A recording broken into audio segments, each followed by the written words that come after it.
আসসালামু আলাইকুম রহমতুল্লাহি ওয়া বারাকাতুহু। সম্মানিত দর্শক,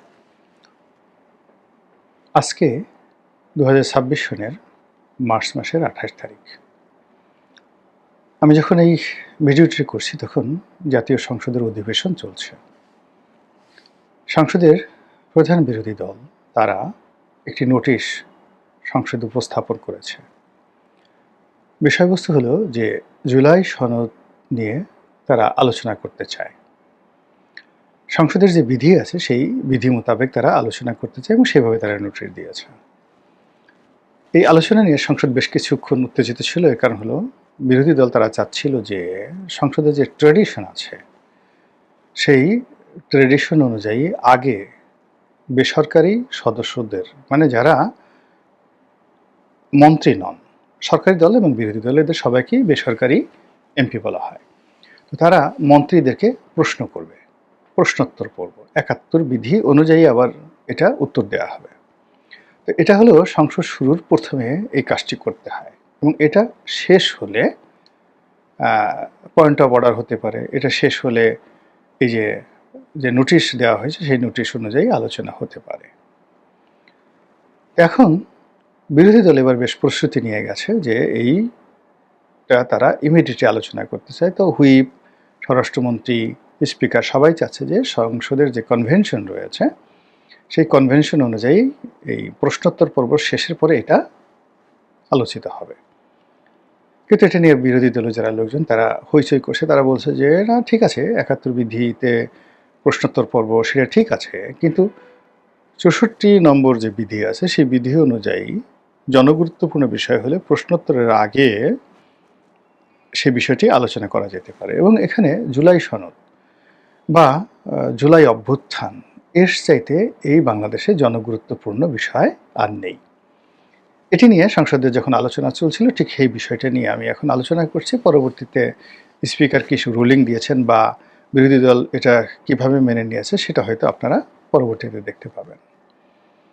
এখন আপনারা জানেন যে গত ১৭ মাসে ডক্টর মোহাম্মদ ইউনূসের সরকার একটা সংস্কার কমিশন করেছিলেন এবং অনেকগুলো সংস্কার প্রস্তাব তারা রচনা করে রাজনৈতিক দলগুলোর কাছ থেকে স্বাক্ষর রেখেছে, অঙ্গীকার রেখেছে, যেগুলো তারা নির্বাচিত হলে প্রথমে এটা তারা পাশ করবে।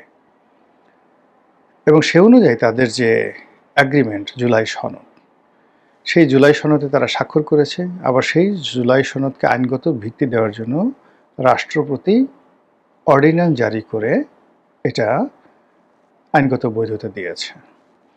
তো সেই অর্ডিন্যান্স অনুযায়ী এবং একই সঙ্গে জুলাই সনদের যে কনভেনশন তারা বলছে বিরোধী দল, সে অনুযায়ী আগে এই পার্লামেন্টটি মূলত একটা কনস্টিটিউশনাল অ্যাসেম্বলি রূপে কাজ করবে এবং তারা শপথ নেবে প্রথমে এই কনস্টিটিউশনাল অ্যাসেম্বলির সদস্য রূপে।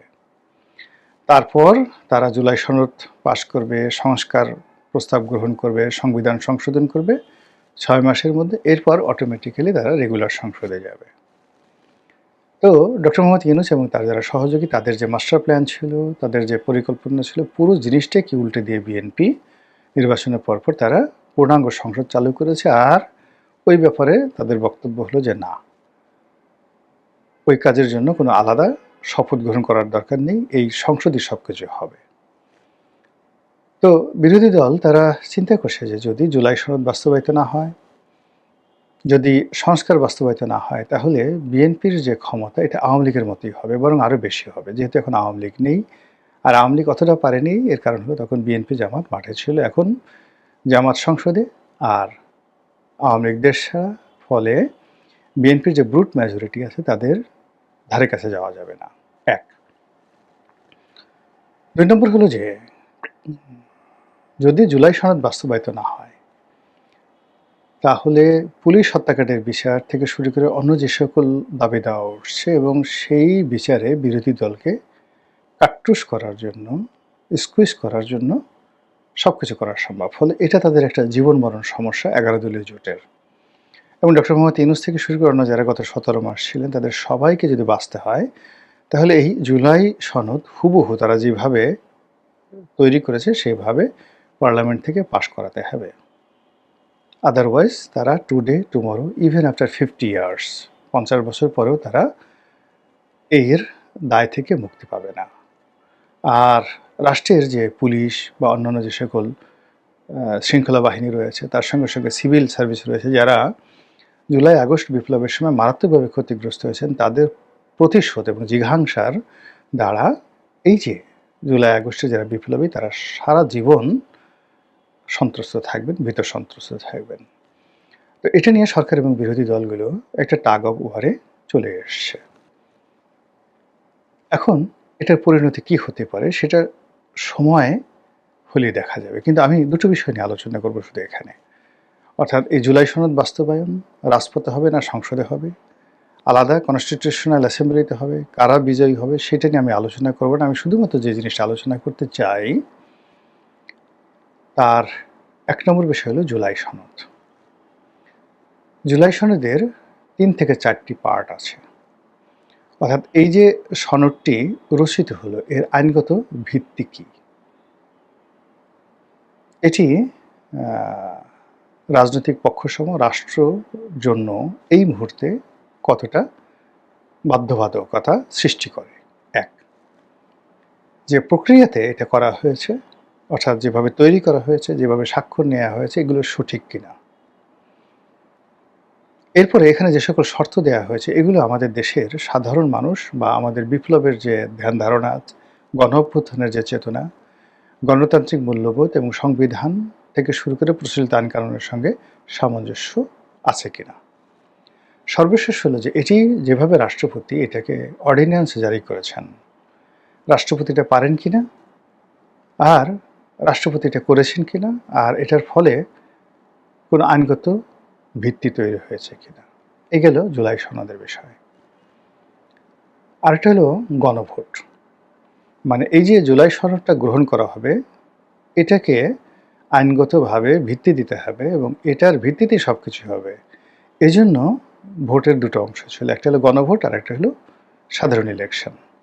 তো সেই গণভোটে বলা হয় যে 68% লোক এই গণভোটে হায়ের পক্ষে ভোট দিয়েছে, কাজেই এটা আগে করতে হবে। বিএনপি বলার চেষ্টা করছে এই গণভোট অবৈধ, এর কোনো আইনগত ভিত্তি নাই, ওই সময়তে এটা করা হয়েছে, যারা করেছে জোর জবরদস্তিমূলকভাবে করেছে, এটার কোনো ভিত্তি নেই, আমরা গণভোট মানি না, পার্লামেন্ট এটা এই গণভোট সংক্রান্ত যে ব্যাপার আছে এই বিষয়টা পার্লামেন্ট গ্রহণ করবে না। এখন দেখেন তো কি ঝামেলা হয়ে গেল। যদি গণভোটটাকে অবৈধ ঘোষণা করা হয় বা গণভোটের যে বিষয়টি যদি বর্তমান পার্লামেন্ট গ্রহণ না করে, তাহলে এটা শুধু বাতিল হবে গণভোটের রায় তা নয়, সঙ্গে সঙ্গে গণভোট যারা আয়োজন করেছেন তারা শাস্তির আওতায় আসবেন, তাদেরকে যাকে বলা হয় রাষ্ট্রদ্রোহ মামলায় জড়ানো হতে পারে, রাষ্ট্রের অর্থ অপচয় থেকে শুরু করে আরও অনেক কিছুতে। ফলে এই গণভোটের সাথে ইলেকশন কমিশন, রাষ্ট্রের প্রধান কর্তা ব্যক্তি থেকে শুরু করে কেন্দ্রীয় ব্যাংক এখানে টাকা খরচ করেছে এই গণভোটের পক্ষে, বিভিন্ন ব্যাংক বিমা তারা বিজ্ঞাপন দিয়েছে, সরকারি কর্মকর্তারা গণভোটের পক্ষে প্রচারণা চালিয়েছে, সবগুলোর চাকরি নিয়ে টানাটানি লাগবে। কিন্তু আপনি যদি আপনার সিভিক সেন্স, কমন সেন্স ধরেন, তাহলে আসলে আমাদের দেশে যে গণভোটের বিধান আছে সংবিধান অনুযায়ী, সেই সংবিধান অনুযায়ী আসলে গণভোট হয় না বা হতে পারে না। যেটা হয়েছে এটা অবৈধ, বেআইনি। আর রাষ্ট্রপতির অর্ডিন্যান্সে কখনো কোথাও গণভোট হতে পারে না, ফলে বিএনপি এখানে রাইট আছে। আবার ওদিকে যে অন্তর্বর্তীকালীন সরকার, যারা নিজেদেরকে একটি বিপ্লবী সরকার মনে করত, তারা যেভাবেই হোক না কেন তারা মনে করেছে যে তারা এই বাংলায় সব কিছু করার অধিকার রাখে, ক্ষমতা রাখে। তো সেই দিক থেকে তারা যেটা করেছে তারা সঠিক কাজটি করেছে। ফলে এটা নিয়ে পার্লামেন্টের বাইরে আগামী দিনে বিরাট একটা কেওয়াস সৃষ্টি হয়ে যাবে। আর এই গণভোট যদি বাদ হয়ে যায়, তার সঙ্গে সঙ্গে যে জুলাই সনদ, সেই জুলাই সনদ নিয়েও কিন্তু কেওয়াস সৃষ্টি হবে। আর কেওয়াস সৃষ্টি হলে আবার সেই থার্ড পার্টি, আবার সেই পঞ্চম বাহিনী, আবার সেই ডিপ স্টেট থিওরি, আবার সেই পশ্চিমা শক্তি, আবার আওয়ামী লীগ, আবার দিল্লি, আবার পিন্ডি, কি হবে আমাদের রাজনীতিতে? মনে হচ্ছে যে এত কিছুর পরেও স্বস্তি হয়তো আমাদের কপালে লেখা নেই। সরকারের হানিমুন পিরিয়ড চলছে 35 দিন, কেউ সরকারের বিরুদ্ধে এখন পর্যন্ত কথাবার্তা বলছে না, কিন্তু এই হানিমুন থাকবে না। কালবৈশাখীর ঝড়ের সঙ্গে সঙ্গে জ্যৈষ্ঠের গরমের সঙ্গে সঙ্গে, আষাঢ়ের প্রবল বর্ষণের সঙ্গে সঙ্গে, শ্রাবণের ঝর্ণাধারার সঙ্গে সঙ্গে আমাদের রাজনীতি পরিবর্তন হবে এবং মুষলধারে বৃষ্টির সঙ্গে পাল্লা দিয়ে আমাদের অনেক কিছু চিন্তা চেতনা আশা আকাঙ্ক্ষা সব ভাসিয়ে নিয়ে যাবে। মহান আল্লাহ আমাদের সবাইকে হেদায়েত দান করুন এবং হেফাজত করুন। আসসালামু আলাইকুম ওয়া রাহমাতুল্লাহি ওয়া বারাকাতুহু।